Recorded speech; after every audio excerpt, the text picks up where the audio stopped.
আমি এখানে আলু পেঁপে কেটে নিয়েছি। আলু পেঁপে দিয়ে মুগের ডাল দিয়ে রান্না করব, নিরামিষ যেহেতু। আমি এখানে তেল বসিয়ে দিয়েছি। তেল আমার গরম হয়ে গেছে। এবার আমি জিরে লঙ্কা ফোড়নটা হয়ে গেছে। এবার আমি পেঁপে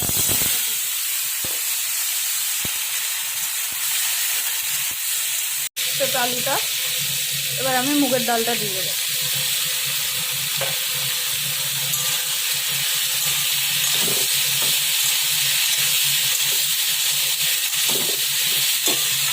মুগের ডালটা ভাজা ভাজা করে নেবো পেঁপে সবজির সঙ্গে। এবার আমি হলুদ দিয়ে দেবো, লবণ দিয়ে দেবো,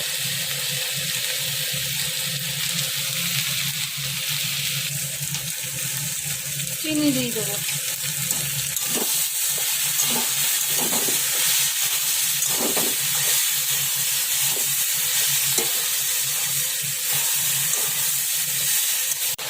এবার আমি জিরে, আদা আর কাঁচা লঙ্কা চেরা দিয়ে দেবো।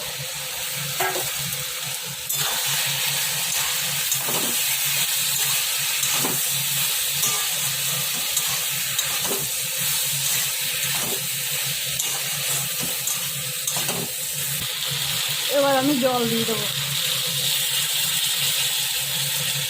একটু বেশি করে দেবো যেহেতু ডাল সেদ্ধ হবে।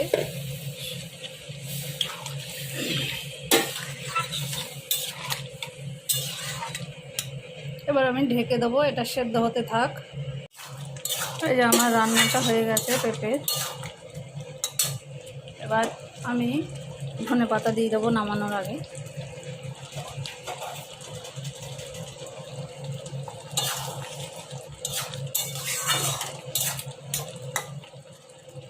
এবার আমি নামিয়ে নেব। এই যে আমি নামিয়ে নেওয়ার পর এরকম দেখতে হয়েছে। খেতেও খুব সুন্দর হয়। এইভাবে করে খাবেন সবাই, ভালো লাগবে।